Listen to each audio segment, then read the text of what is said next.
Fue como un temblor, una gran explosión. Hubo miedo y dolor, nuestro mundo cambió. Luego comprendimos poco a poco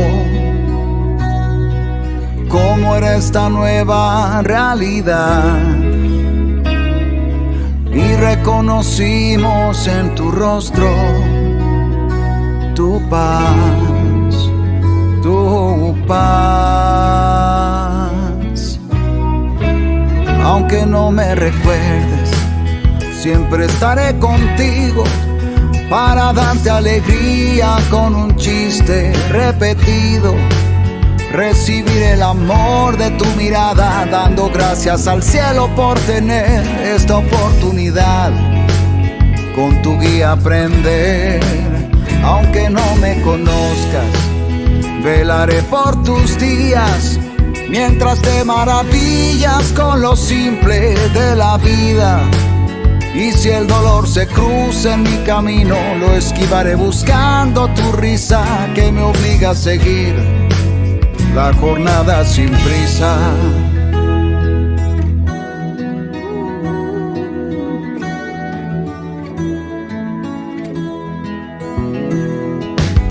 Hoy abrazamos esta aventura, luchando el viaje que continúa, y con los planes que se quebraron, hicimos sueños y los sembramos, pues cada día nos trae esperanza y nuestra historia forja templanza. Cuidar de ti, sentir el momento, vivir el hoy, ese es el intento. Y si a veces cada paso cuesta y el entorno pierde su fulgor, tu presencia siempre reconforta, me trae luz, tu amor. Aunque no me recuerdes, siempre estaré contigo para darte alegría con un chiste repetido. Recibir el amor de tu mirada, dando gracias al cielo por tener esta oportunidad. Con tu guía aprender, aunque no me conozcas, velaré por tus días, mientras te maravillas con lo simple de la vida. Y si el dolor se cruza en mi camino. Nuestros afectos están relacionados con la memoria. Nosotros queremos a la gente por la memoria. O sea, ¿cómo voy a dejar de hablar de algo así que es tan importante para mí? Yo creo que mi papá era un hombre apasionado. Señoras y señores, Liga. Como que tenemos que dejar ir la vida que planeamos, ¿no? Le damos la bienvenida al grande Pato Bauza. Empezar a vivir la vida que está esperando por nosotros. Lo esquivaré buscando tu risa que me obliga a seguir la jornada sin prisa. Aunque no me recuerdes, siempre estaré contigo para darte alegría con un chiste repetido. Recibir el amor de tu mirada, dando gracias al cielo por tener esta oportunidad. Con tu guía aprender, aunque no me conozcas, velaré por tus días, mientras te maravillas con lo simple de la vida. Y si el dolor se cruza en mi camino, lo esquivaré buscando tu risa que me obliga a seguir la jornada sin prisa. Oh, oh, yeah.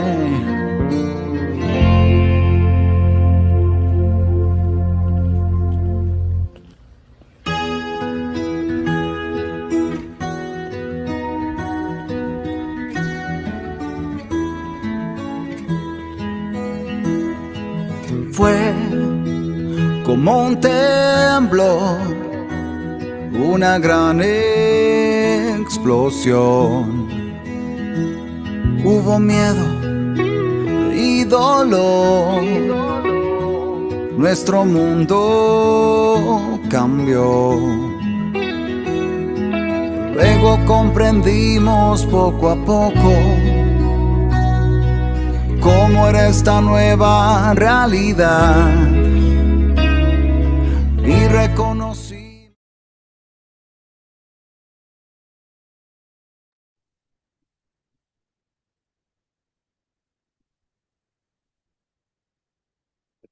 Excelente tarde y bienvenidos familiares, cuidadores, profesionales de la salud y asociaciones y personas con interés en el Alzheimer. Mi nombre es Carolina Naranjo y les estaré acompañando esta tarde. Nos encantaría saber de dónde vienen. Por favor, si pueden contestar a la siguiente encuesta.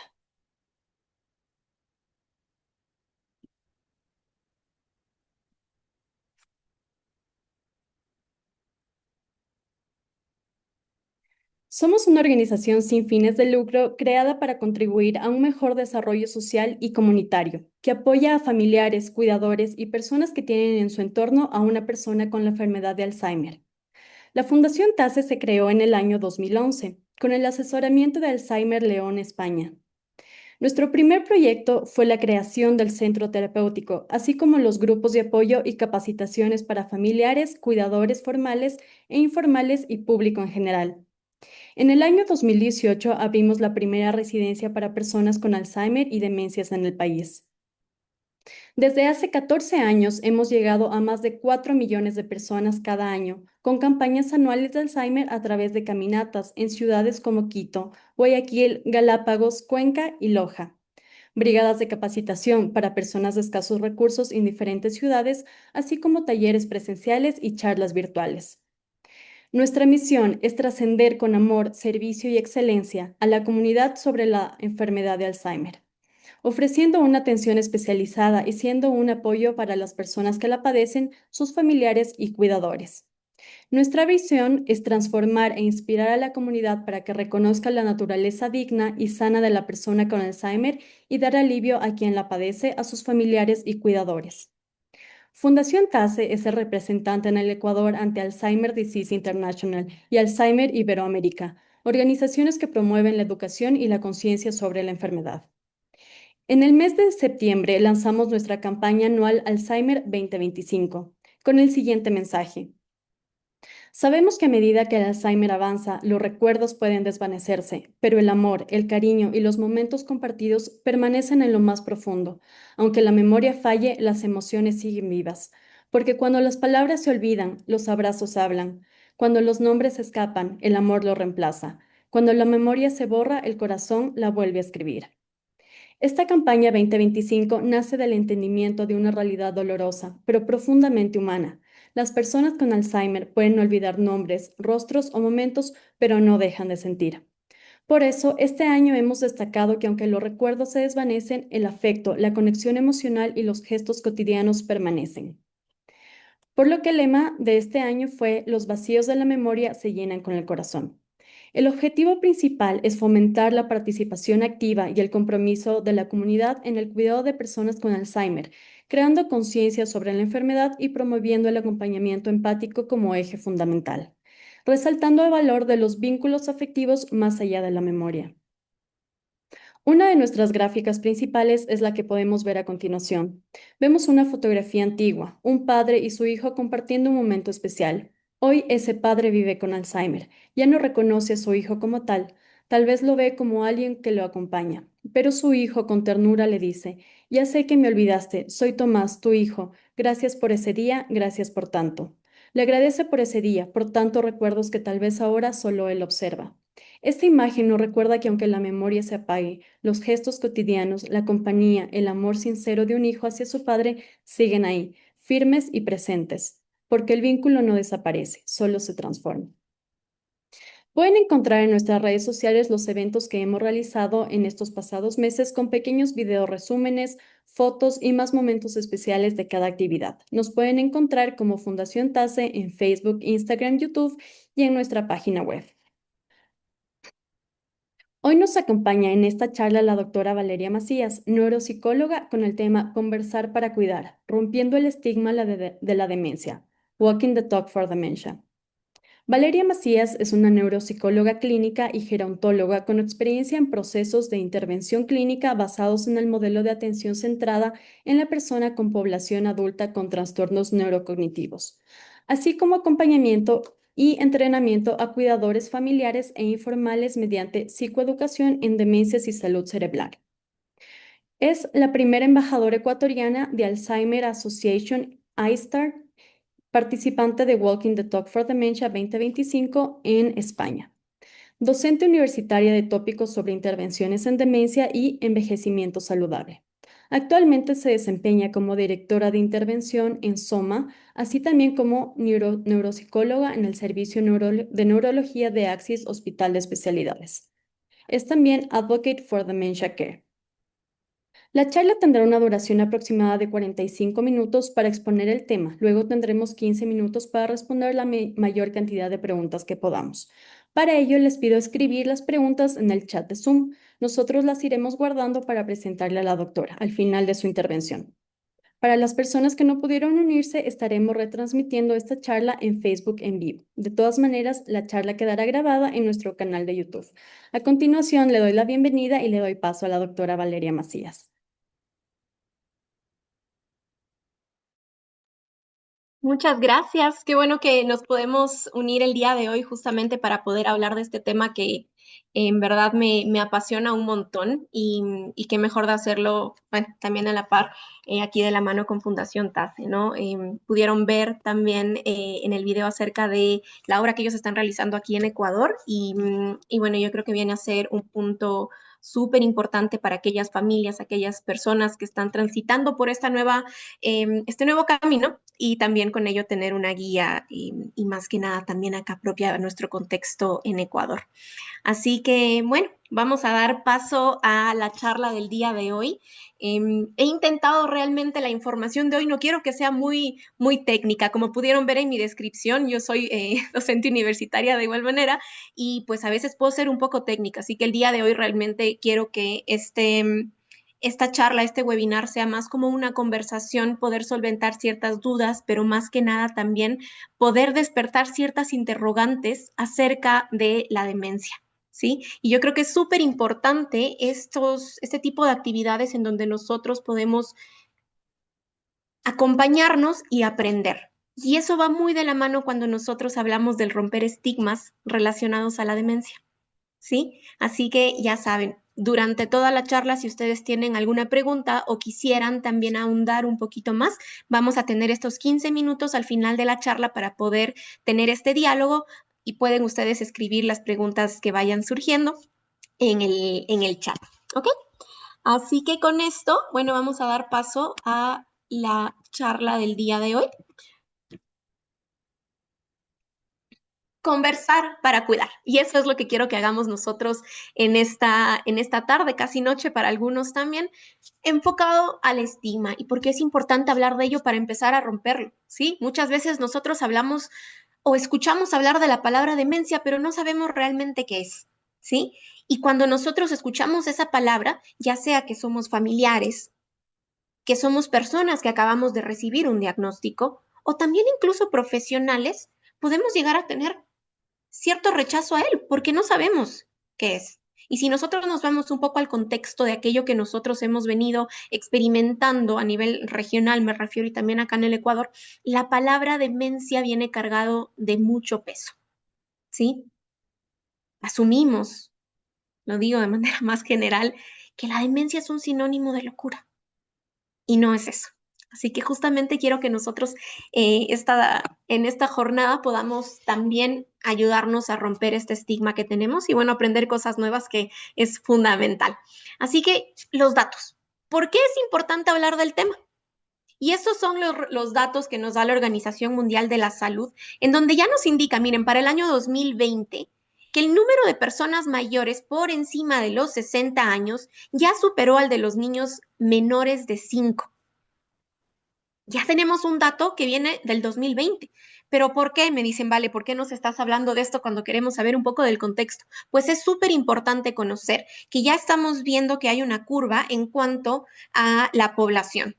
Cada vez son más las personas mayores, ¿sí? En comparación con la natalidad, es decir, los nuevos nacimientos que se están dando. Y si nosotros hablamos de la demencia como una condición que puede estar vinculada también a la parte de la edad, es decir, a más edad, mayor probabilidades de padecerla, pues entonces aquí estamos viendo hacia dónde va el tema, ¿sí? Se estima que cada 3 segundos una persona va a ser diagnosticada con demencia en el mundo. Es el tiempo que toma que las palabras cambien de color.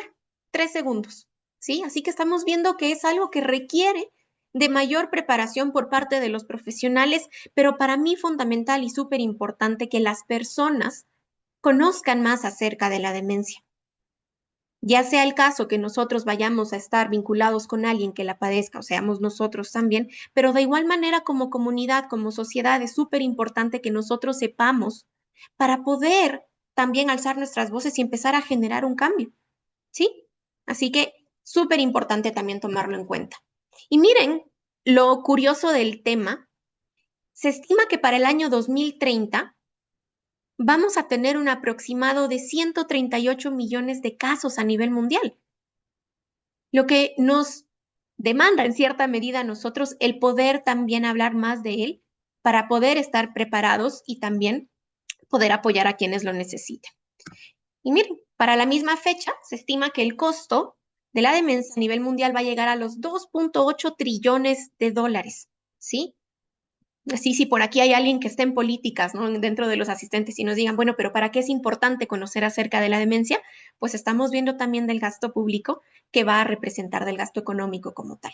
Entonces tenemos nosotros que estar preparados para poder no solo hablar de qué es la demencia, pero también es súper importante que nosotros vayamos conociendo acerca de los factores de riesgo modificables, qué cosas podemos hacer nosotros en nuestro estilo de vida, ¿sí? Para reducir nuestro riesgo de demencia, o si es que llegamos ya a tenerla, pues de qué manera podemos mejorar nuestra calidad de vida. Y yo creo que ese es el objetivo que todos los que estamos aquí presentes esta tarde tenemos como un interés, por eso nos queremos informar, ¿no es cierto?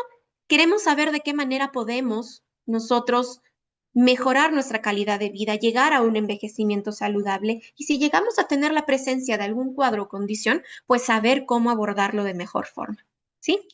Así que con esto quiero partir, y creo que esto va a ser lo más teórico que les voy a dar el día de hoy, porque realmente quiero que podamos nosotros ir conversando un poco más.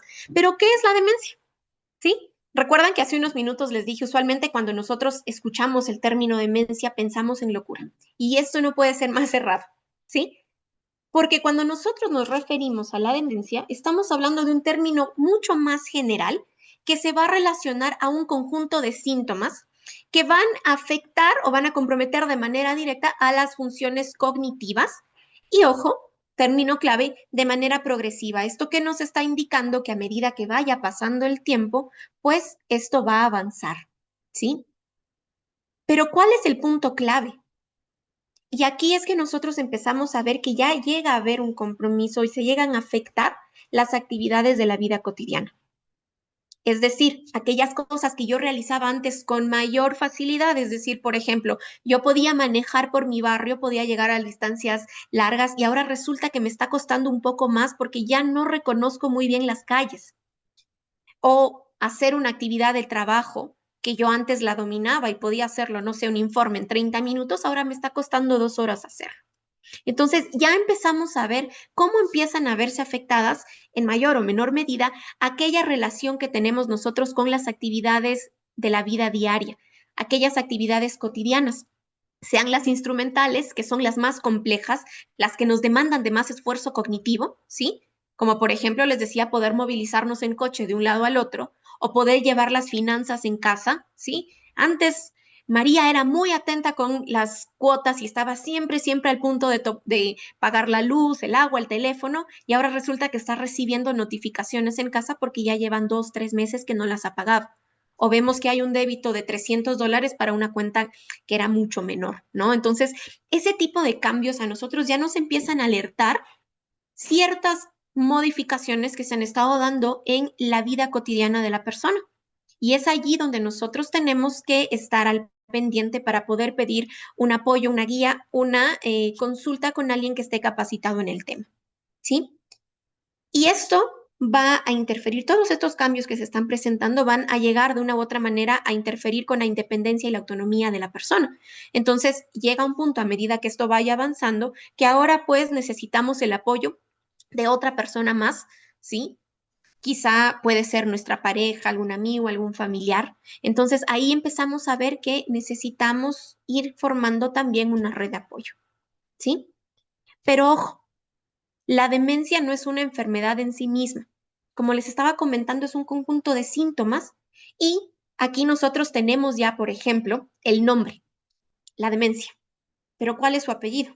Y tenemos distintas patologías o cuadros que pueden ocasionar demencia. Aquí estamos hablando del estado funcional, que eso es lo que nos viene a describir este término.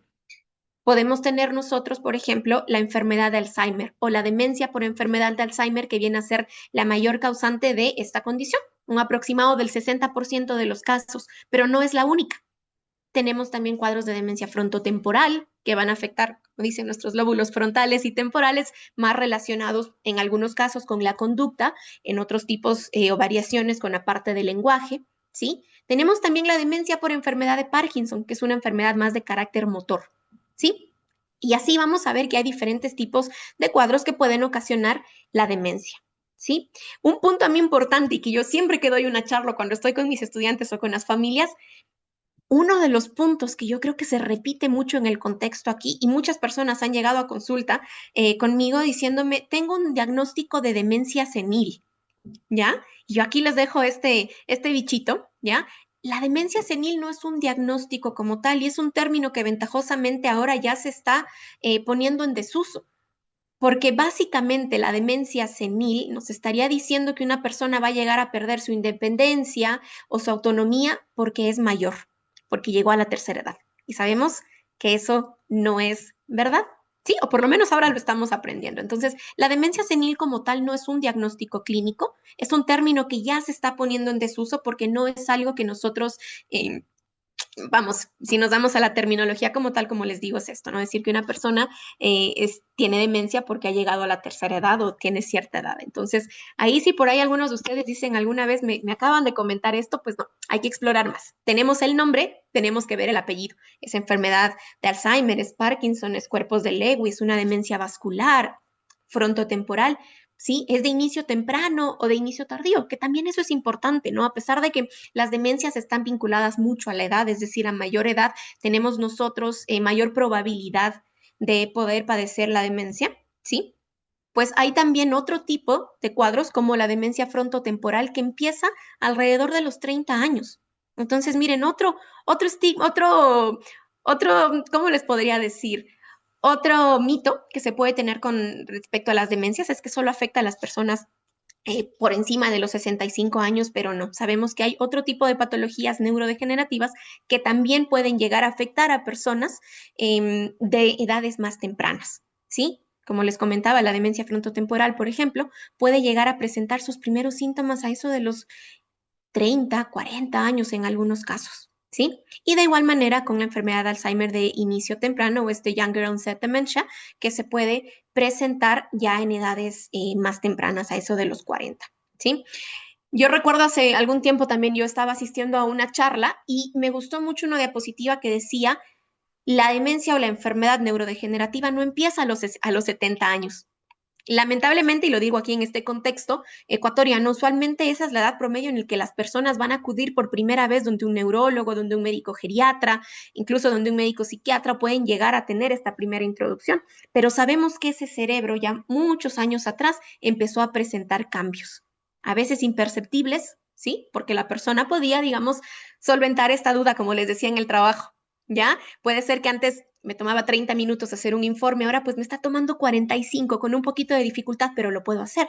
Entonces, por eso también cuando hablamos nosotros de prevención estamos haciendo algo muy, muy valioso para nuestra salud, ¿sí? Este deterioro cognitivo puede venir acompañado o incluso precedido, es decir, podemos empezar a presentar cambios también del estado de ánimo, el comportamiento, la motivación. Mi abuela antes era una persona muy vivaz, le gustaba salir, le gustaba pasar con sus amigas y ahora resulta que se está aislando. Esto que nos llama la atención, ¿sí? Era una persona que le gustaba conversar y ahora más bien está en casa mucho tiempo. o era una persona muy reservada y ahora está teniendo conductas un poco contrarias a cómo era su forma de ser. Entonces ahí es donde nosotros también tenemos que empezar a indagar, ¿sí? Nosotros desde nuestras casas, pues empezar a identificar si vemos algo que nos llama la atención. Y yo admiro mucho el trabajo de los familiares, ¿sí? O amigos, ¿ya? Que dicen, bueno, pues yo fui a ver a mi papá y resulta que ahora empiezo a identificar ciertos cambios que me están llamando la atención y por ahí surge este deseo de poder buscar ayuda profesional. ¿Ya? Entonces, siempre hacerlo desde el cariño, no desde el juzgamiento. Súper importante si la persona llega y nos dice, bueno, pues estoy sintiendo que esto me está costando mal, o si vemos, por ejemplo, que una conversación se vuelve muy repetitiva, no decirle a la persona, ya, le dije, 3 veces le repetí lo mismo, ¿qué pasó? No, sino más bien pues escuchar con empatía y ver la manera en la que nosotros podamos guiar o podamos acompañar, porque no tenemos que tener todas las respuestas, ¿sí? Y miren aquí como dato también importante, es que la demencia actualmente viene a ser la 7ª causa de defunción y una de las primeras o de las causas principales de discapacidad y dependencia de las personas de edad más avanzada a nivel mundial. Entonces, con más razón es algo que es súper importante que nosotros podamos conocer. Y si ya nos vamos un poquito más adelante acerca de cuáles podrían ser aquellas esferas, ¿no es cierto?, de nuestra vida que llegasen a verse afectadas, ¿sí? O involucradas como tal, como resultado de la demencia, pues tenemos que sí hay un costo económico importante. Recuerdan el dato que les di antes, pero también para las familias viene a hacerlo. Tenemos que también pueden llegar a haber ciertas consecuencias o resultados físicos, ¿sí? También depende mucho del nombre y el apellido que le pongamos, va a variar, ¿sí? Pero también van a haber ciertas afectaciones a nivel psicológico. ¿Cómo está interpretando la persona su diagnóstico? ¿De qué manera se transmitió? Es normal tener preocupaciones, es normal tener dudas y miedos incluso con respecto a esto, ¿sí? Pero también si nosotros como profesionales, como grupo, ¿sí? También como personas que estamos viviendo de manera directa o indirectamente esta situación, ¿de qué manera nos podemos apoyar? Y eso marca un aspecto significativo en cuanto a la manera en la que vamos a navegar por esta nueva ruta, por este nuevo camino. Y de igual forma, miren, aquí es un aspecto social que también es importante conocerlo, porque si nosotros a nivel social, a nivel comunitario, empezamos a involucrarnos más con este tema y empezamos a hablar de él, pues miren, también vamos a tener un impacto, ¿no? Quizá al poder exigir que se den otro tipo de recursos locales, ¿sí? El poder generar estos espacios compartidos en donde realmente practiquemos la inclusión, ¿ya? Pero si nos vamos un poquito, un pasito más atrás en cuanto a estas consecuencias que podrían venir asociadas a, pues vemos que también a nivel social pueden tener un impacto grande para las personas que viven con la enfermedad, que viven con un diagnóstico, ¿sí? ¿Por qué? Porque quizá nosotros como sociedad no estamos preparados para poder asumir, ¿sí? Lleva mucho del estigma que les decía, así que por eso es importantísimo y súper valioso que nosotros podamos hablar del tema. Tenemos que tomar en cuenta aquí para mí de las personas o estos pilares fundamentales son los cuidadores informales. Sí, básicamente cuando decimos cuidadores informales nos referimos al grupo de personas que están vinculadas al cuidado de la persona que vive con demencia, ¿sí? Que no ha tenido una formación concreta. Por ejemplo, podemos tener al otro lado un cuidador formal, un personal de enfermería que ha sido capacitado no solo en el abordaje o en el cuidado de una persona mayor, pero de una persona mayor con demencia, ¿sí? En cambio, el cuidador informal principalmente es una mujer, ¿sí? 3 de cada 5 cuidadores informales son mujeres. Y curiosamente, 3 de cada 5 personas diagnosticadas con demencia a nivel mundial son mujeres también. Así que, ¿qué nos está dando? ¿Qué información nos da este dato? Es que la demencia afecta en mayor porcentaje a las mujeres y son las mujeres quienes se encargan en mayor porcentaje del cuidado. Son mujeres cuidando de mujeres. Entonces, aquí también ya se nos abre una luz en cuanto a qué es lo que nosotros podríamos plantearnos para poder intervenir y poder apoyar a las familias. Y con eso, todo esto que les acabo de comentar, pues lamentablemente también viene un estigma. Pero a mí yo creo que cambiemos la palabra mejor. A mí me gusta pensar que a pesar de este desconocimiento que pueda haber, siempre tenemos la oportunidad de crecer y la oportunidad de romper estos estigmas, que yo les digo, ya son algunos años que yo llevo dedicada a este campo que me encanta, me apasiona realmente, y no hay día en el que yo no esté rompiendo algún estigma, alguna cosita donde una persona que vive con la enfermedad, con demencia, pues me sorprenda y para bien. Entonces, para mí es súper bonito poder estar en contacto con otra persona y wow, se rompe un estigma, estoy aprendiendo algo nuevo y de esa manera también yo puedo construir esta base de datos, por decirlo así, para poder compartir con otros. Así que bueno, ¿por qué es importante saber sobre estigma en las demencias? Y también nuevamente voy a venir acá con los datos, pero no hay mucha teoría. Esto es súper llamativo. 80% del público en general cree aún que la demencia es una parte normal del envejecimiento. 80% del público general. Y estos datos de aquí no los saqué yo, sino que esto viene del reporte del World Alzheimer's Report del año 2024, que habla justamente sobre esta relación que tenemos nosotros, ¿no? Los datos, el estigma. Y esto está realizado por Alzheimer's Disease International, que ellos se encargan de compilar datos en cuanto a investigación a nivel mundial. Y miren, el 80% del público en general cree aún que la demencia es parte normal del envejecimiento. Pero la estadística que a mí más me llama la atención, por no decir me preocupa, es que el 65% de los profesionales sanitarios y asistenciales creen que la demencia es parte normal del envejecimiento. 65% de las personas que están encargadas de cierta manera de nuestro cuidado en cuanto a la parte de la salud consideran aún que la demencia es parte normal del envejecimiento. Vemos más por qué es importante poder hablar del tema, ¿no? Poder hablarlo libremente y participar de estos espacios.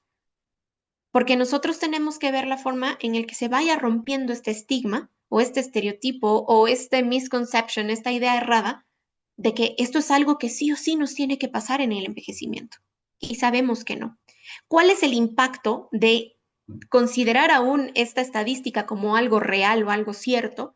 Es que eso hace que muchas familias retrasen el acceso a servicios de salud y de igual manera que los profesionales no sepan guiar de manera adecuada a los familiares, a las personas que acuden a consulta, no les sepan guiar de manera directa, ¿sí? O mucho más informada, ¿ya? Y no necesariamente quiero pensar que esto parte de una mala intención, porque no lo es así, sino que es porque justamente al ser un tema tabú, no se comenta de manera abierta y eso es súper, bueno, pues vemos el efecto que tiene, ¿no? Y es parte de nuestra responsabilidad también, desde mi punto les hablo yo como profesional, pues el poder compartirlo esto para que no sea algo que se siga repitiendo. ¿Cuál es otro punto aquí? Más del 96% del público en general cree en el valor de un diagnóstico médico. Entonces vemos que sí hay una seguridad, una confianza de la población en general en cuanto a esta dinámica con los profesionales de salud. Entonces creemos que es importante tener un diagnóstico médico, pero si el sistema no me ayuda a poder llegar a tener un diagnóstico y una intervención temprana, pues quizá, como les comento, cuando yo vaya o acuda al médico ya va a estar instaurada una demencia, yo voy a requerir tener apoyo de alguien. Y al hablar de la demencia como, o bueno, de estas enfermedades neurodegenerativas como condiciones que afectan directamente al cerebro, pues lamentablemente no tenemos un tratamiento puntual ya para esas etapas que revierta los síntomas. Entonces, vemos aquí que el diagnóstico temprano es súper, súper importante en cuanto a la calidad de vida de la persona. Más de un cuarto de la población mundial cree que no se puede hacer nada para prevenir la demencia. Y me encantaría que nos pudiésemos reunir en otra ocasión para hablar de este tema en concreto, es mucho más extenso, pero si nosotros tenemos un adecuado control de factores de riesgo modificables de la demencia, incluido factores como nuestra nutrición, el control de la hipertensión arterial, la actividad física, control de la diabetes, control de la hipertensión que ya les dije, control a nivel sensorial, pues nosotros a lo largo de la vida podemos ayudar a reducir nuestro riesgo de demencia en un 45% o un poquito más. Entonces vemos que sí hay algo que podemos hacer, pero esto empieza desde la infancia, empezando por la educación. Entonces vemos ahí, nuevamente recalco, sé que parezco un poco disco rayado acá, pero bueno, y repito, tenemos que hablar del tema, ¿sí? Si queremos generar un cambio, tenemos que hablar abiertamente del tema. Y con eso voy a la última estadística. Más del 43% del público en general todavía cree que al menos en una parte la demencia es causada por la falta de apoyo familiar. Y miren este dato, 43% de la demencia viene porque no hay un apoyo adecuado de los familiares hacia las personas que viven con la condición. Y sabemos que no necesariamente es aquí. Yo sé que gran parte de las personas que se están conectando el día de hoy son cuidadores informales, ¿sí? Y yo admiro mucho el trabajo que hacen porque a la larga como dicen, no tenemos hora de entrada ni de salida, y es una labor que viene acompañada de mucho cariño, mucha paciencia. Entonces, claro, el escuchar y decir, no, es culpa del familiar, porque el familiar no le cuido de manera adecuada, no es para mí viable, ¿no? Hay condiciones y hay condiciones, pero sabemos también que esto demanda o requiere también mucho acompañamiento, trabajo, planificación y reestructurar en cierta manera la vida y reaprender cómo va a ser esta nueva realidad con el familiar, con la pareja, con el amigo, ¿sí? Así que bueno, ¿qué es el estigma? Pues cuando nosotros hablamos del estigma, estamos hablando de estos puntos aquí importantes, estereotipos negativos que puedan surgir acerca de un tema, ¿sí? En este caso de personas que viven con demencia, son una carga, son viejos, son como niños, y esa la escucho bastante y no me gusta. Digo, no, son adultos con su trayectoria de vida, con su estilo, con toda una vida muy bonita que también hay que saber respetar bastante, que son inútiles, que son un peligro, que son agresivos. Yo no sé cuántas veces me han preguntado en la calle que si es que alguna vez me han pegado algo y yo me quedo así. Es más probable que mi gato que está aquí al lado mío me aruñe en cualquier momento a que llegase a pasar alguna de estas cosas. ¿Ya? Pero ¿por qué es importante hablarlos? ¿Sí? Y a mí me encanta cuando tengo la oportunidad de conversar con alguna otra persona que viene con uno de estos estereotipos negativos. Y yo a través del discurso, del diálogo, de una conversación abierta, puedo pues ayudar a romper aquellos prejuicios que pueden venir, que básicamente vienen a ser estos sentimientos negativos hacia las personas que viven con demencia. Yo puedo llegar a tener miedo, ay no, yo no me quiero acercar donde ellos. Puedo yo tener vergüenza, no quiero que me vinculen a una persona que vive con demencia. Puedo llegar a presentar ansiedad, desagrado, sentimientos de culpa igual que pueden venir a veces acompañado o lo he visto en cientos familiares, ¿sí? Y también con esto llega a haber pues cierta discriminación. No los vamos a invitar a estos eventos sociales porque quizá no queremos que haya algún comentario fuera de lugar, no sé, los vamos a aislar de otros, ¿sí? Incluso, miren, pasa y pasa de manera frecuente que hay personas o familiares que dicen, yo no quiero que mi familiar se entere de su diagnóstico. Y ahí estamos nosotros yendo en otro aspecto ético que, bueno, queda para otra conversación, ¿sí? Los excluimos en la toma de decisiones, decisiones en cuanto a su vida, en cuanto a la manera en la que quieren transitar por esta nueva ruta, ¿sí? Y yo me manejo mucho desde el modelo de la atención centrada en la persona y para mí es fundamental, como lo dice su nombre, que la persona siempre sea el pilar que nos motiva a nosotros para llevar y hacer todo, ¿no? Si es que vamos a tomar tal medida en cuanto a la intervención, pues lo consultamos con la persona. Si queremos incorporar una estrategia nueva, pues lo hacemos en función de la trayectoria y la historia de vida de la persona que tenemos frente. No tomamos decisiones por ellos, ¿sí? Algo que sucede mucho y lo he visto mucho aquí en el contexto en Ecuador, por ejemplo, este cambio de domicilio involuntario. Mi mamá pasa una semana donde mi hermano, otra semana donde mi tía, otra semana pasa en su casa y otra semana viene a pasar conmigo. Pues, ¿qué es lo que está sucediendo? ¿De qué manera estamos nosotros abordando estos puntos? ¿Sí? E incluso, miren, la discriminación relacionada a este tema puede llegar a que las personas no lleguen a recibir tratamiento alguno. Si sumamos el estereotipo negativo, el prejuicio y la discriminación, pues estamos hablando del estigma en una manera mucho más compleja. ¿Sí? Ideas, sentimientos y acciones que van a motivar, digamos, en cierta medida, la forma en la que nosotros estamos interactuando y también, pues, aproximándonos a la demencia. ¿Sí? Quiero que piensen, me voy a quedar aquí yo unos 10 segunditos sin decir nada, todos estas ideas, estos sentimientos y estas acciones que estamos viendo, ¿de qué manera las podemos reestructurar en nuestro día a día? Y quisiera que las cambiemos por otras más positivas, ¿sí? Porque asumimos que el cuidado es una carga como tal. Entiendo que representa un cambio, un esfuerzo, ¿sí? Pero también he tenido la oportunidad de ver cómo familias se han unido bastante a través de este cuidado. Quizá cada uno antes estaba muy apurado, acelerado con el trabajo, haciendo las cosas por su cuenta. Y ahora pues decidimos organizarnos y ponernos de acuerdo para ver de qué manera podemos apoyar a nuestro familiar. ¿Sí? Veamos de qué manera podemos nosotros sentir y experimentar también un cambio en cuanto a la forma en cómo estamos abordando a la demencia. ¿Qué tal si en mi acción, en vez de excluirlo socialmente, busco la manera de poder generar espacios en donde todos podamos participar? ¿Sí? Si mi abuela tiene dificultad para hacer cierta cosa, Me refiero porque le cuesta mucho seguir conversaciones largas. Pues entonces yo voy a ver que el tema, cuando yo converse con ella, sea un poco más puntual, no ocupe muchas palabras, el discurso sea un poco más sencillo, pero de esa manera poder fomentar este discurso, esta conversación y este compartir, ¿sí? En donde ambas personas aprendamos, ambas personas disfrutemos. Pensemos qué acciones podemos nosotros empezar a cambiar y a modificar en nuestro día a día. A veces pensamos que son cosas muy grandes las que tenemos que hacer para poder generar realmente un cambio, tener un impacto, pero no. A veces cosas pequeñitas como decir, bueno, pues me voy a tomar el tiempito de poner etiquetas en mis cajones, ¿sí? En donde, un cajón común, ¿sí? En la cocina, cubiertos, condimentos y platos, me invento. Eso ya facilite también para que la persona pueda interactuar más. Y ahora, pues podemos preparar juntos el desayuno. Cuestiones así. Y eso nos ayuda de poco a poco a poder modificar la manera en cómo nosotros estamos teniendo estas interacciones y realmente buscar una inclusión, buscar una participación. Y cómo no, yo siempre digo, yo aprendo más de las personas con quienes trabajo que de lo que yo les puedo enseñar a ellos.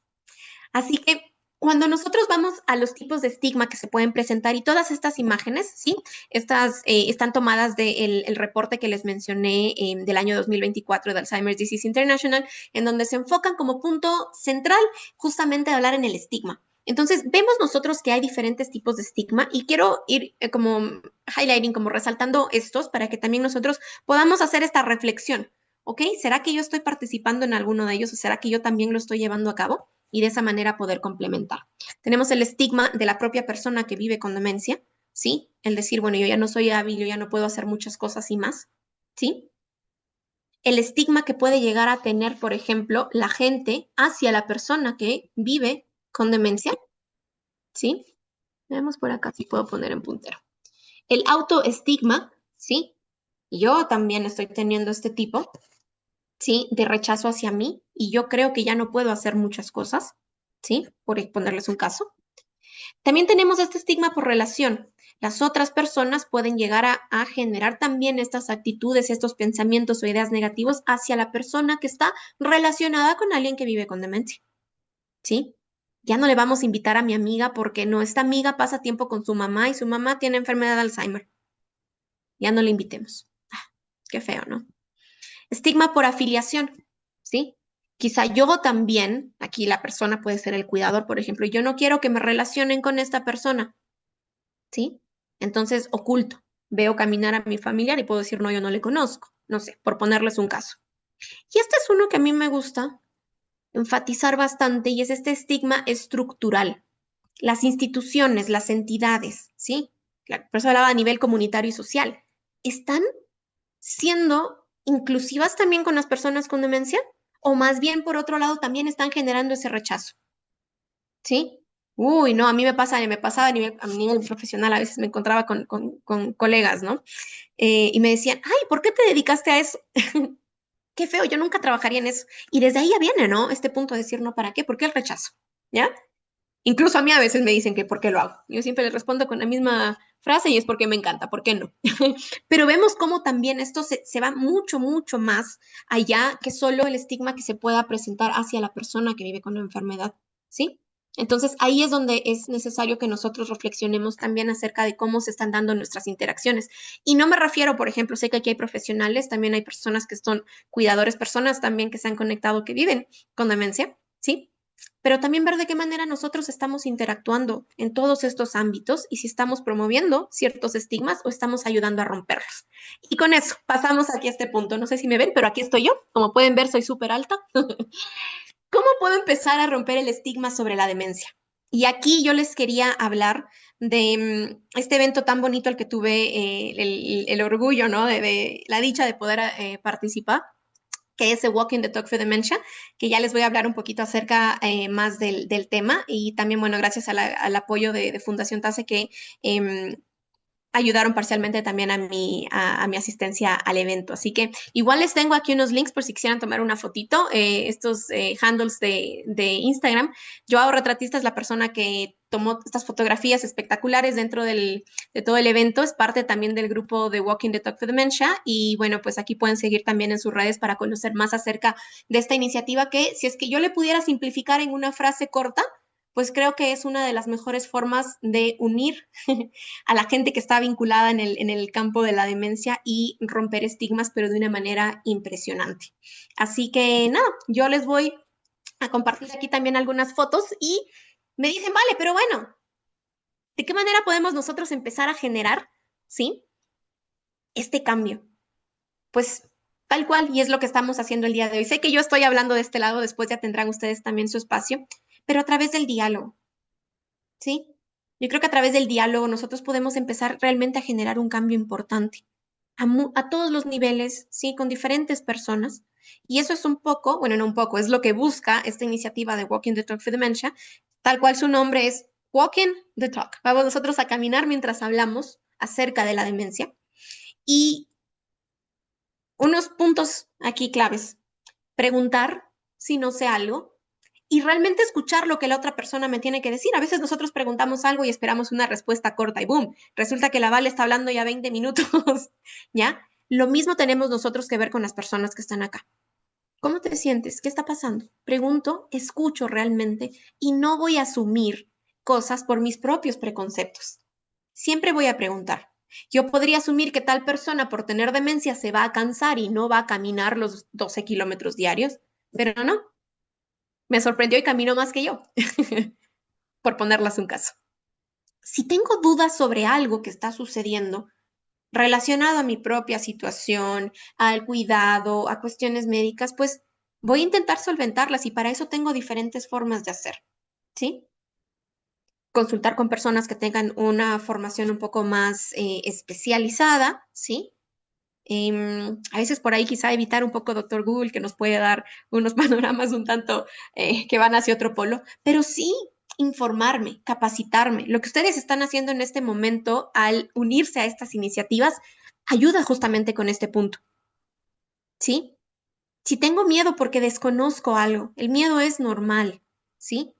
Pues voy a buscar apoyo. A veces quizá en mi red no esté de manera implícita, pero puedo contactar con alguien, puedo apoyarme en alguna institución, intentar y ver la manera en la que yo también pueda procesar las emociones que estoy sintiendo, ¿sí? Del otro lado, nosotros cómo podemos apoyar, pues estando abiertos a las preguntas que las otras personas nos tengan que hacer, ¿sí? Pero eso a mí me gustaba, una persona me decía mucho, ¿no? Nosotros tenemos dos oídos y tenemos una boca. Es para que escuchemos el doble de lo que vamos a hablar. Sí, así que espero que hagan preguntas después. Como les ponía hace un momento, ¿no? Si es que no conozco algo, pues lo pregunto, me informo, me capacito, ¿sí? Veo información de fuentes, también ahí tengo que aprender a filtrarlos. Y algo que a mí me gusta mucho y siempre lo comento con las familias, con las personas con quien trabajo, es que hagan una lista de preguntas, ¿sí? Para la siguiente cita médica que vayan a tener, por ejemplo. Y miren que yo lo hago por acá. Hoy tuve yo una cita médica, pues si yo antes de ir a la cita médica, pues hice mi propia lista de preguntas que tenía. Y es eso, siempre digo, la memoria es frágil, mejor tengámoslo por escrito, ¿sí? Ver estrategias que nos ayuden también, ¿sí? Las redes de apoyo son fundamentales, ¿sí? Los martes, me parece, cada 15 días, una vez al mes, aquí, por favor, si luego Caro nos ayuda, pues suelen hacer también este tipo de grupos que hace Fundación TASE, estos grupos que están abiertos para cuidadores, ¿sí? Por ejemplo, ahí tenemos la oportunidad de formar de una red de apoyo. Si están fuera de la ciudad o no tienen, pues, la oportunidad de asistir presencialmente, pues entonces veamos qué otro tipo de recursos tenemos, ¿sí? Las redes de apoyo son muy importantes y no necesariamente están dentro del núcleo familiar. A veces pueden ser amigos, puede ser un vecino, puede ser alguna otra persona que también nos pueda apoyar, ¿sí? ¿Cuáles son los recursos locales que yo tengo? ¿Cómo puedo apoyar a mi familiar, a mi amigo y cómo puedo apoyarme a mí? ¿Sí? Como les comenté, sé que la gran mayoría de ustedes son cuidadores, entonces también es súper importante pensar en el autocuidado y de esa manera también estamos nosotros ayudando a contrarrestar también estos estigmas que tienen, ¿sí? Porque quizá uno de las creencias que a veces he visto que pueden tener mayor cantidad de familiares es que ellos intentan tener todas las respuestas. Y ni uno formándose en esto por varios años, ¿sí? Va a llegar a tener todas las respuestas porque es prácticamente imposible. En esta imagen, ¿sí? Vemos a un grupo variado de personas. Y vean lo bonito de aquí. No hay ninguna etiqueta, no hay una bata blanca, no hay un distintivo que nos ponga a una persona de un lado y a otra del otro. Estamos todos caminando juntos. Y esta para mí es una representación de cómo deberíamos nosotros sobrellevar, avanzar y caminar cuando hablamos de la demencia, ¿sí?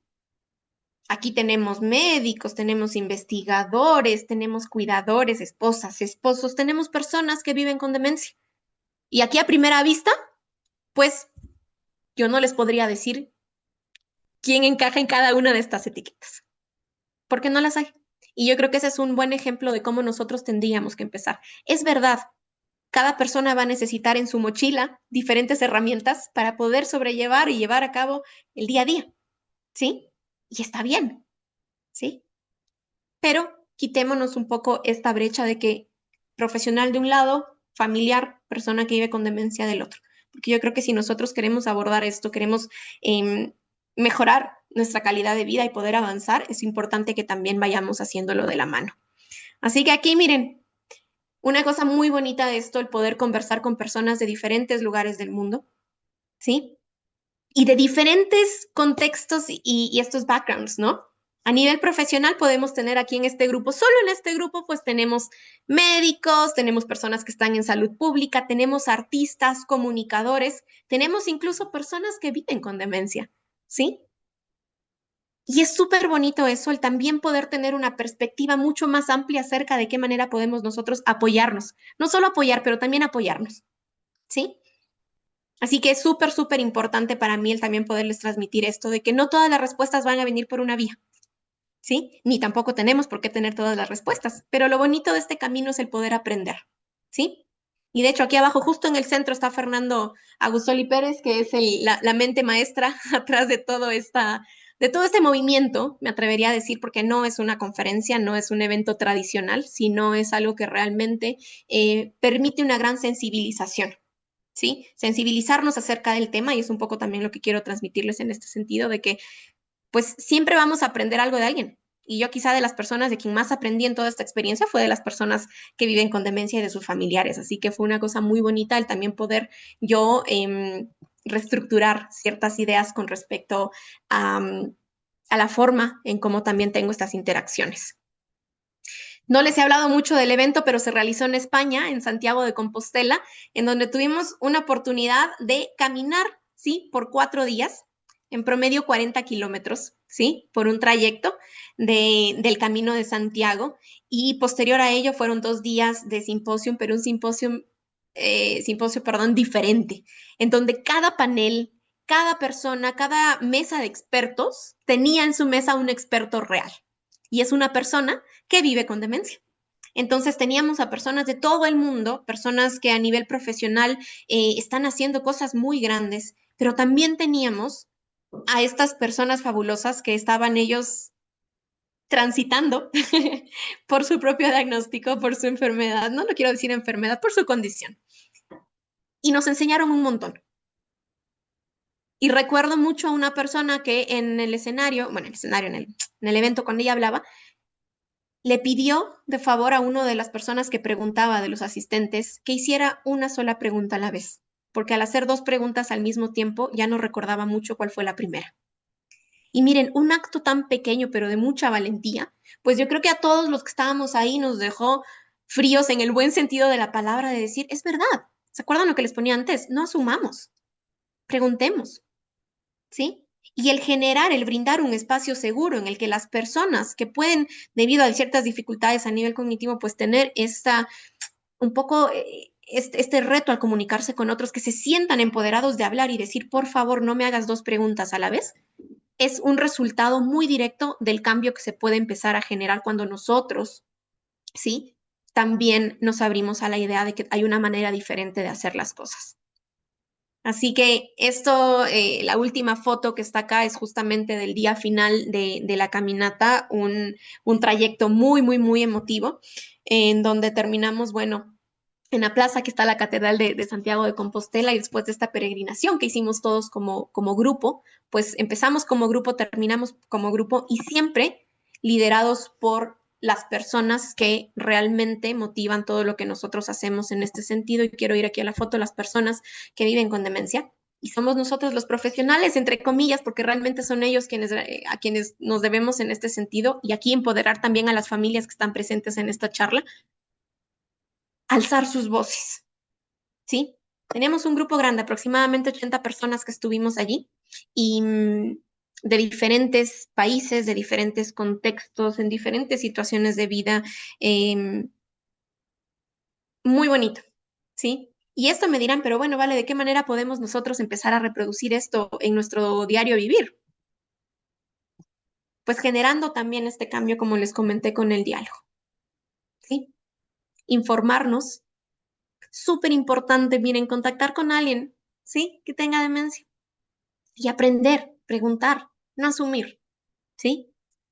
Abogar y promover estas buenas prácticas, ¿sí? En cuanto a el transitar por esta condición, pero de igual manera, el que nosotros desde el otro lado, ¿sí? Hablo en el caso de las personas que viven con demencia o con sus familiares, pues también informarse más, participar de estos contextos y decir, pues bueno, ¿qué cambio podemos empezar a generar? ¿Y de qué manera puedo yo empezar a hacerlo? ¿Sí? Mientras hablo. Para mí eso es súper importante, que las personas se sientan empoderadas también de poder alzar sus voces, ¿sí? Y el punto 4, miren, es uno que yo también estoy haciendo un esfuerzo. Como recuerdan que les comenté, la demencia no empieza a los 70 años, sino empieza mucho atrás. Pues, ¿de qué manera podemos nosotros reducir nuestro propio riesgo de demencia? ¿Sí? Les invito a que revisen un poco el resumen de la Comisión Lancet que se actualizó para el año 2024. Sí, en donde se tienen ya como estos nuevos factores de riesgo modificables. También tomar en cuenta acerca de factores sociales que también influyen en esto, ¿sí? Y hacer de la demencia visible, que deje de ser un tema tabú en donde nosotros hablamos como bajito, porque no queremos acarrear el estigma que puede llegar. Pero mientras más empecemos nosotros a hablar del tema, mientras más cómodos nos sintamos haciéndolo y mientras más apoyemos a otros a que lo hagan, pues podemos empezar a generar un cambio. Y les dejo con esta pequeña reflexión aquí. Recordemos quiénes son los verdaderos expertos. Y sí, son las personas que viven con demencia, ¿sí? Son sus familiares, las personas que están ahí, como decimos, punta de cañón, viéndolo día a día, avanzando y viendo de qué manera pueden también apoyarse. Mi mensaje para ustedes, seamos curiosos, aprendamos a pedir ayuda, reduzcamos nuestro propio riesgo de demencia y alcemos nuestras voces. Un agradecimiento especial a Fundación TASE por la invitación, pero también por colaborar en mi participación en este evento. Parte de las imágenes utilizadas en la primera parte de la charla está tomado de esta campaña de Fundación Matía, que se llama Cosas de la Edad, y es de su repositorio en donde buscan también nosotros quitar estos estereotipos frente al envejecimiento, y pues tenemos imágenes de gente que está súper chévere, están haciendo cosas divertidas, y pues sí, no pensemos que estamos hablando nosotros de el envejecimiento como algo negativo y de la demencia como el fin, ¿no? ¿Sí? La demencia o recibir un diagnóstico de demencia no es el fin de la vida, ¿sí? Sino va a llevar un cambio. It's not life changing, ¿sí? Life ending, sino viene a ser algo que es life changing como tal, así que pues les invito también a poder conversar con otros sobre la demencia al hablarlo. Y bueno, pues si quieren contactar conmigo también, pues aquí les tengo mi correo electrónico, así me pueden buscar en LinkedIn para poder interactuar. Y bueno, aquí un poco de las instituciones con quienes he tenido el gusto de colaborar. Así que con eso dejo de compartir pantalla, pues y ahora les doy paso a ustedes. Chévere, muchísimas gracias, doctora Valeria. Bueno, fue una presentación muy valiosa que ha resultado de gran valor. Para acotar acerca de los grupos de apoyo que comentaste en la charla, bueno, nosotros tenemos grupos de apoyo una vez al mes. Estos grupos son el tercer miércoles de cada mes, es decir, en este mes, el próximo será el 19 de noviembre. Lo hacemos en la Iglesia de la Primavera, en los salones que tienen junto a la iglesia. Entonces siempre hacemos en un salón que se llama Juan Pablo II a las 6:30 de la tarde. De todas maneras, si es que ustedes desean, nos pueden escribir por nuestras redes sociales y siempre nosotros, previo a estos grupos de apoyo, nosotros podemos enviarles mensajes recordándoles sobre la siguiente reunión. Son espacios de confianza, son espacios seguros que son básicamente un conversatorio entre familiares que unos se apoyan entre otros para poder tener esta plática sobre sus familiares que tienen la enfermedad de Alzheimer o una demencia similar.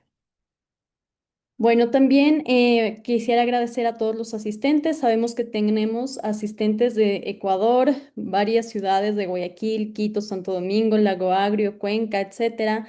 También tenemos asistentes de Colombia, Brasil, Estados Unidos, México, Uruguay y muchísimas ciudades y países más.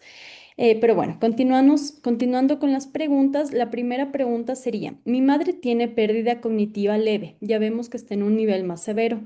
Mi madre fue cuidada al 100% por mi padre hasta hace 8 días que mi padre falleció.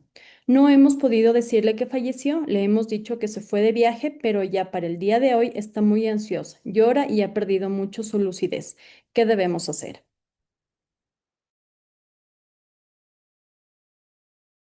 A ver, en este caso, bueno, es una pregunta que iría un poquito más para poderla conversar más a detalle, pero utilizando, digamos, o haciendo uso de esta pregunta como tal, ese es uno de los temas que surge bastante en consulta. Yo no les comenté aquí en contexto, pero yo hago procesos de estimulación cognitiva y acompañamiento a cuidadores, ¿no? Yo principalmente trabajo con las familias a domicilio y este es uno de los temas que suele surgir bastante con respecto al fallecimiento de algún familiar, ¿sí? Por ejemplo, pueden llegar a ver este tipo de preguntas recurrentes en donde estamos esperando, ¿no? Pero ya mismo va a llegar mi esposo o mi esposa, ellos ya van a llegar a casa, cuando la realidad es que el familiar en este caso, pues falleció quizá años atrás.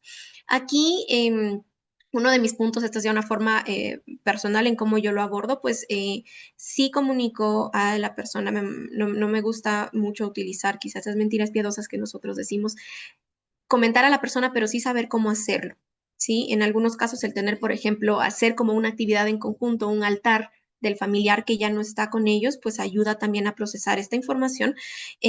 Obviamente uno tiene que saber qué batallas elegir, es algo que utilizo también esta frase con las personas con quien trabajo. Tenemos que saber en qué momento del día hacerlo, de qué manera hacer y bueno, pues no hay una fórmula, me encantaría tener una fórmula que dijera, pues de esta manera se va a abordar, ¿ya? Pero lo que sí nosotros podemos hacer es, bueno, elegir quizá un momento. Uno de las estrategias que se utiliza para poder prevenir cierto tipo de cambio a nivel comportamental o del estado de ánimo es la anticipación. ¿Sí? El poder dar un contexto a la persona para no simplemente llegar, es como si nosotros estuviéramos teniendo una conversación y alguien viene y nos da una noticia así, normalmente nos vamos nosotros nos vamos a impactar, nos va a llamar la atención, más aún para una persona que debido su diagnóstico pues llega a tener ciertos cambios ya importantes a nivel cognitivo. Entonces, el poder brindar un contexto, ¿sí? Papá está un poco enfermo, tuvimos que llevarle al médico, pues esto ya ayuda a preparar a la persona a recibir una noticia, más que solo recibir una respuesta de manera mucho más brusca, ¿no? Entonces, entiendo que como familiares también es complejo porque no tenemos nosotros una guía, un manual que nos diga esto es lo que tenemos que hacer. Cada persona es diferente, cada persona tiene su trayectoria de vida, su forma de ser y ver las cosas. Entonces, aquí lo que nosotros podemos hacer es quizá poder acompañar un poco en el sentido, brindar un contexto, ¿sí? Si es que sabemos que quizá mi mamá se va a sentir más cómoda estando con la familia presente, que esté yo y mis hermanos, por ejemplo, y poder así nosotros compartir esta información, pues eso va a ayudar a que la persona no se sienta solita, ¿no? Y más bien poderle permitir también su tiempo para procesar esta información que se le acaba de dar y saber dar el apoyo que nosotros podríamos brindarle. Un proceso de duelo conlleva para todos, ¿no es cierto?, una readaptación, pero si nosotros podemos brindar este acompañamiento, a nuestro familiar, pues estamos ayudando a que esa transición no sea tan brusca, ¿no? La forma en cómo presentemos la información también influye de manera importante, ¿no? No sé si con eso pude apoyarte, pero con una respuesta, pero digo, es un tema un poquito más amplio, entonces sí podríamos nosotros tomar en cuenta este aspecto de la anticipación y dar un contexto antes de dar una información. Chévere, muchísimas gracias. La siguiente pregunta es, he leído que esta enfermedad limita la capacidad de toma de decisiones. ¿Cómo hacerles parte de las decisiones sobre su cuidado? Porque ellos no quieren cambiar su actual rutina. Pues en este caso, yo creo que uno de los puntos aquí es decir, no quieren cambiar su rutina. Ya, yo creo que es una de las ideas que podemos empezar quizá a cambiar y puede venir un poco con este concepto. Quizá me pueden decir, no, por mi contexto, mi familiar pues quizá es un poquito más reacio a hacer ciertos cambios porque le gusta la manera en cómo realiza las cosas, pero también mucho influye en la manera en cómo nosotros como terceros estamos también abordando esto al presentar algún tipo de información nueva, ¿sí? ¿Qué tal que yo le digo a mi abuelo, todos los días tiene que empezar a comer 3 huevos, por poner un caso, y solo lo quiere imponer algún cambio? ¿Ya? Pero ¿qué tal si yo empiezo a involucrar? Miren, leí este artículo, vamos a ver este video, vamos a ver esto acá, y lo hacemos algo que sea más atractivo, más que una demanda, ¿sí? Pues ahí también nosotros quizá podemos llegar a tener una mayor receptividad o que esté más abierto a poder hacer este cambio. Entonces también, vuelvo y repito, viene a ver mucho la forma en cómo nosotros estamos introduciendo estos cambios en la rutina, si es que vienen a ser atractivos para la persona o si es que quizás es más a manera de tenemos que hacer esto, tenemos que hacer esto otro, ya, o sea, como una imposición, que no digo que sea el caso, pero lo pongo aquí como ejemplo. Y de igual forma, por ejemplo, a veces pasa que algunas personas dicen, bueno, pues escuchamos la charla de la Vale donde hablaba de factores de riesgo modificables, perfecto, y en una semana queremos incorporar todos estos cambios. Cualquier persona en su rutina va a sentir como algo llamativo porque, vamos, yo estuve toda mi vida acostumbrado a vivir de cierta manera y luego de la nada, de una semana a otro, pues tengo que ir al gimnasio, tengo que cambiar mi dieta, tengo que empezar a hacer otras cosas, tengo que asistir a otro grupo, ya no voy a poder manejar, ahora tengo que ocupar otro baño, por ponerles un caso. Entonces, si incorporamos también muchos cambios de manera un tanto brusca, pues la probabilidad de que la persona lo rechace va a ser mucho más alta. Entonces, como una recomendación puntual ahí, cuando nosotros queramos realizar algún cambio o incorporarlo, pues irlo haciendo de manera progresiva, presentando a la persona una manera más atractiva del por qué lo estamos haciendo, más que una imposición como tal, y hacerlo como algo interactivo, ¿sí? No simplemente coja y haga, sino lo vamos a hacer juntos, ¿sí? Lo hacemos juntos, lo probamos juntos y a mí una estrategia que me ayuda mucho es, por ejemplo, el poder hablar con la persona acerca de los beneficios que podemos tener y también de lo que me puede enseñar.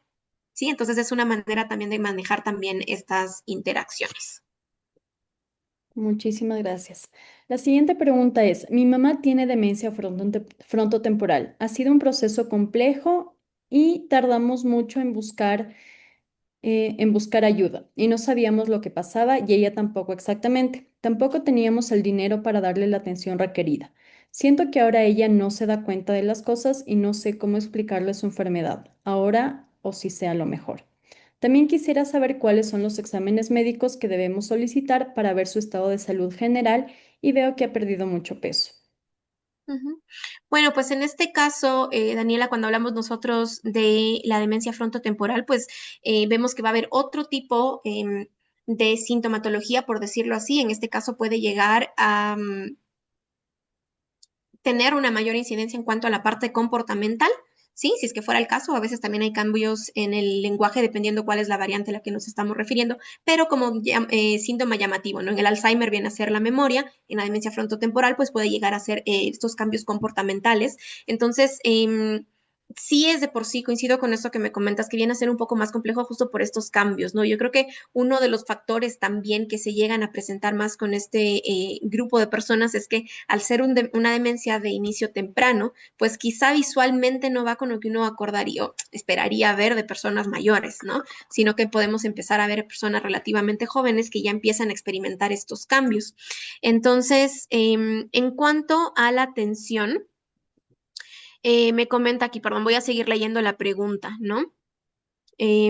A veces sí me dicen, ¿por qué no, antes no pudimos hacerlo? Pues yo siempre intento no quedarnos con esta sensación de culpa, porque es verdad, hay muchos factores que están involucrados en esto, pues pensar, ok, en este momento ya tenemos un poco más de guía, de apoyo, y pues veamos qué es lo que podemos hacer a partir de ahora, ¿sí? En cuanto a los exámenes médicos que debemos solicitar para ver su estado de salud general, pues aquí mi recomendación, por ejemplo, es poder tener una consulta con un médico geriatra.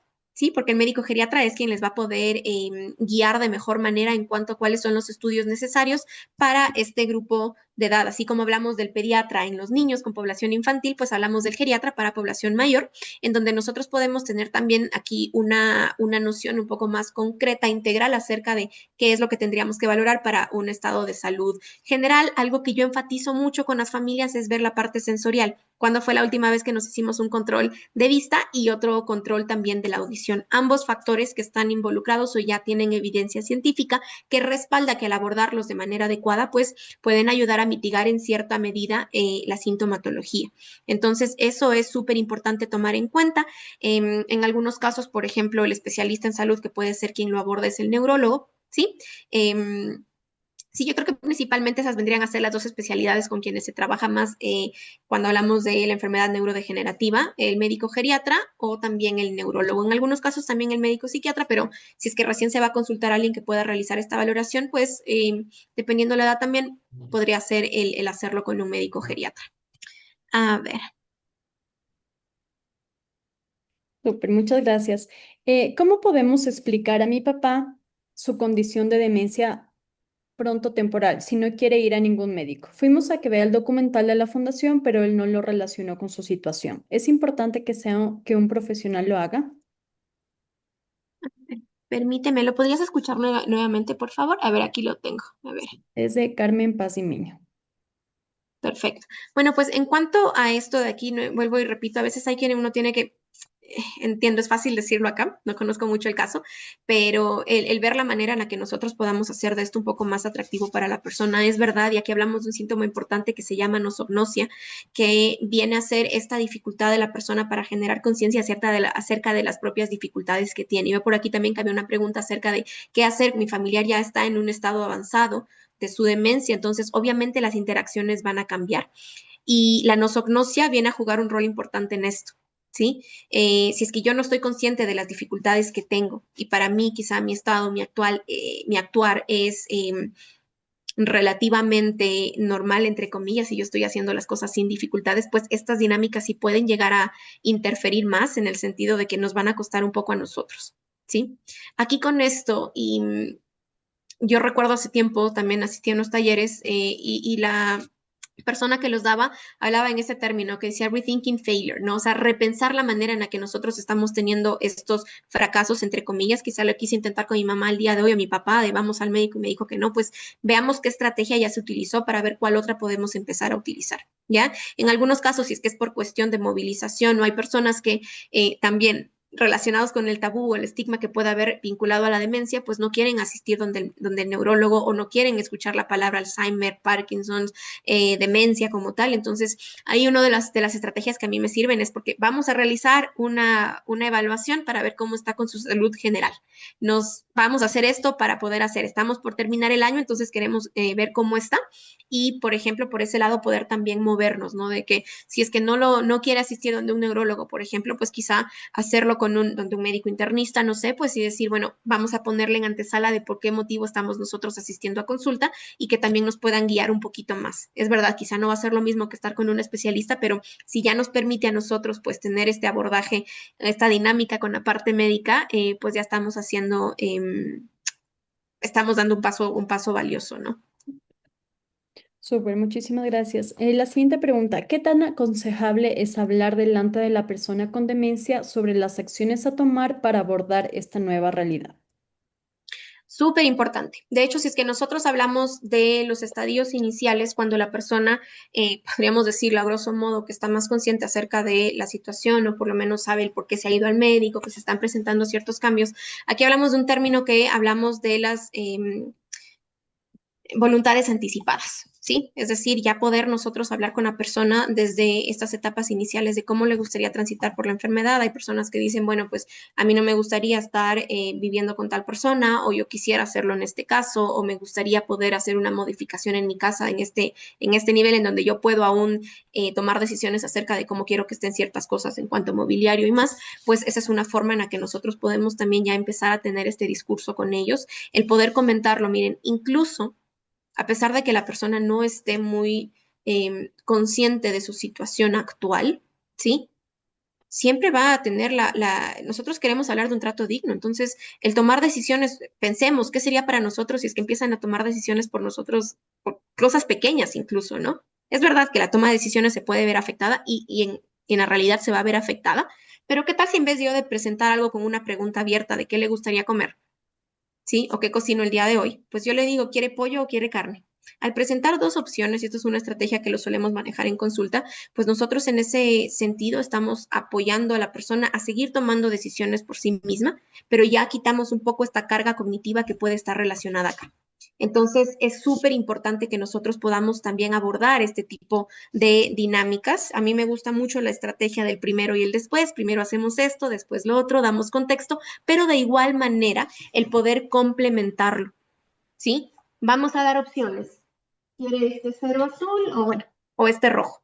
¿Sí? Cognitivamente quita un poco todo este ruido de decir y qué esfero quiere, porque incluso puede ser que el contexto o el concepto de esfero ya no lo tenga muy presente, pero si yo presento, yo hago con la persona y acompaño, eso créanme que facilita un montón también estas dinámicas en el día a día. Y recordemos, nosotros en casa lo que queremos es mantener la mayor cantidad de actividad en la persona. Queremos que se mantenga activa en medida de lo posible, no queremos hacer por ellos, ¿sí? Me van a decir, pero vale, mi mamá la otra vez cogió el plato y lo botó al piso. Bueno, pues entonces vamos a pensar en otro plato. No va a ser ya el plato de porcelana, de cerámica que tenemos, va a ser un plato de plástico. Y si se cae ese plato al piso y se derrama la comida, yo no voy a reaccionar. ¿Pero por qué lo hizo? No. Bueno, pues tomamos uno nuevo y lo limpiamos. ¿Sí? Entiendo, estos ejemplos pueden ser un poco más amplios y me van a decir, bueno, esa no es mi realidad es diferente, pero esto es solo por ponerles como un contexto un poco más general en cuanto a qué opciones tenemos nosotros para poder apoyarnos y también poder apoyar a nuestros familiares o a poder apoyarnos a nosotros si es que fuéramos nosotras las personas que estamos acudiendo como consultantes, ¿no? Em, vamos a ver, podemos ir con una preguntita más, quizá por cuestión de tiempos. Sí, sí, sí, sí, justo eso te iba a comentar. Tal vez esta última que me parece tal vez importante, cómo capacitar a los familiares para que entiendan que es una enfermedad degenerativa y en sus 91 años ya no es igual cuando tenía 6 o 10 años menos. Sí, en este caso, nuevamente vuelvo, el discurso, el diálogo es súper importante. ¿Sí? El poder conversar con los familiares es fundamental porque es verdad, no todos van a interpretar la información de mejor manera, o sea, de igual manera que el resto. Cada persona puede tener su interpretación diferente del tema, pero el poder sentarse y hablarlo, el tener también el acompañamiento de algún profesional o de alguna persona o personas que nos puedan dar esta información un poquito más desglosada, para mí ayuda un montón. Yo adicional al trabajo de estimulación cognitiva que realizo con las personas, pues también hago esta psicoeducación con familiares y parte de esta psicoeducación, que de hecho una sesión de psicoeducación es lo que estamos nosotros haciendo en este momento, pues vamos aclarando ciertos conceptos y dudas que podemos tener con relación a una enfermedad degenerativa, al tratamiento, a la sintomatología que se pueda presentar. Entonces, esto al ser algo que progresa, yo siempre parto de este concepto que es una enfermedad que afecta al cerebro. Si mi mamá, mi papá, mi abuelo, mi abuela, mi amigo, mi amiga están teniendo estos cambios, no lo están haciendo aposta para provocarme, sino que hay algo que está sucediendo en su cerebro que está ocasionando estos cambios. Entonces, el poder también comunicar a la familia esto es súper importante. De hecho, parte del protocolo que yo manejo es la psicoeducación con familiares y cuidadores, sí o sí, porque de esa manera podemos nosotros estar quizá en un mismo concepto, hablar un mismo idioma, entre comillas, en cuanto a qué es lo que está sucediendo, qué es lo que puede pasar y de qué manera vamos nosotros a apoyarnos para poder apoyar a nuestro familiar. ¿Sí? Y con esto, obviamente los cambios van a ser diferentes, ¿no? Hablamos de 91 años, 5, 10 años, incluso a veces cuestiones de meses pueden generar un cambio importante. Y por último, quizá puedo yo responder aquí esta última, Claro. Rogero. Un comentario en relación a los principales tipos de demencia, pues aquí es cuando nosotros tenemos que hablar. Demencia viene a ser este paraguas grande que nos está indicando este aspecto funcional, sí, como hablábamos de cómo está la independencia de la persona en cuanto a sus actividades de la vida diaria, tanto las más complejas como las más sencillas, básicas o instrumentales. Y con eso entender o comprender que la demencia por Alzheimer no es la única. ¿Sí? Tenemos nosotros diferentes zonas del cerebro que pueden verse afectados por una, o de dicho, que pueden ocasionar una demencia. Demencia es el nombre, tenemos que ver el apellido. Por eso, complementando con otra pregunta que pusieron aquí, la evaluación neurocognitiva, ¿sí? Está relacionada, pues es como nuestra radiografía que nos permite, las profesionales en neuropsicología somos quienes realizamos esta evaluación, pues nos permite tener una imagen de cómo estamos con atención, con la memoria, con la función ejecutiva, con el cálculo, con el lenguaje y más. Entonces, en función de esto, nosotros podemos tener un punto de partida para idear un plan de intervención, ¿sí? Pero de igual manera poder tener un complemento. Entonces, sí, la demencia viene a ser como este paraguas, ¿sí? Volviendo al tema anterior, grande, y nosotros tenemos diferentes patologías, ¿sí? O diferentes cuadros que pueden ocasionarlo, pero la demencia como tal se está refiriendo a la parte funcional, ¿sí? Es decir, cómo estamos teniendo estas interacciones en el día a día y, bueno, obviamente también mediados por aquellas afectaciones a nivel cognitivo que pueden pasar en alguna de estas áreas. En la enfermedad de Alzheimer principalmente es la memoria, la actividad o la función cognitiva que se ve afectada. En la demencia frontotemporal tenemos la parte comportamental y también del lenguaje. En la demencia vascular, por ejemplo, cuando hay microinfartos, ¿sí? O eventos vasculares a nivel cerebral, pues tenemos afectación de la función ejecutiva, que es como planificación, organización y también la atención. Y así vamos viendo que hay diferentes cambios, ¿no? El Parkinson es principalmente una enfermedad de tipo motor que a medida que va avanzando, pues empieza a generar también cambios a nivel cognitivo. He intentado un poquito irles leyendo en las preguntas que estamos viendo en la parte de acá. Y sí, a medida que va avanzando y progresando, pues la condición, vamos viendo que las demandas van a ser diferentes. Quizá esto, una pregunta que me hacían mis estudiantes antes es, bueno, ¿a qué nivel hacemos nosotros intervenciones cognitivas y sociales y cuánto vamos trabajando con la familia? A medida que vamos nosotros avanzando con la progresión, ya el trabajo empieza a ser un poco más demandado, por decirlo así, a trabajar directamente con la familia para que la familia esté preparada para poder acompañar. Ya a nivel cognitivo, quizá yo entrar con actividades de carácter cognitivo, la redundancia, quizá no sea lo más efectivo, pero sí poder entrenar a la familia o tener otro tipo de apoyo. Pues quizá tenemos que empezar a hablar de terapia de deglución, terapia física, ¿sí? Que nos va a apoyar más que una terapia cognitiva en este caso, ¿sí? Esto va variando dependiendo del avance del cuadro y también pues el involucramiento de la familia a medida que va avanzando, pues quizá ya el acompañamiento se hace más con la familia que con la persona netamente dicho de manera directa, si no lo hacemos a través de la familia. Ahora sí, ya dejo de hablar porque si no les tengo una hora más. Muchísimas Gracias, Carlos. gracias, doctora Valeria. Nuevamente agradecemos mucho toda la información. Espero que les haya servido y sé que fue de mucho provecho para todas las familias. También agradecemos a todos los asistentes y les invitamos a conocer más sobre Fundación TASE en nuestros próximos eventos en www.fundaciontase.org. De igual forma, a seguirnos en nuestras redes sociales, en donde pueden encontrarnos como Fundación TASE. Les recordamos que todas nuestras charlas virtuales, presenciales, brigadas de capacitación, grupos de apoyo son totalmente gratuitos y si desean mayor información, pues nos pueden escribir directamente. Muchísimas gracias a todos y excelente noche. Muchas gracias.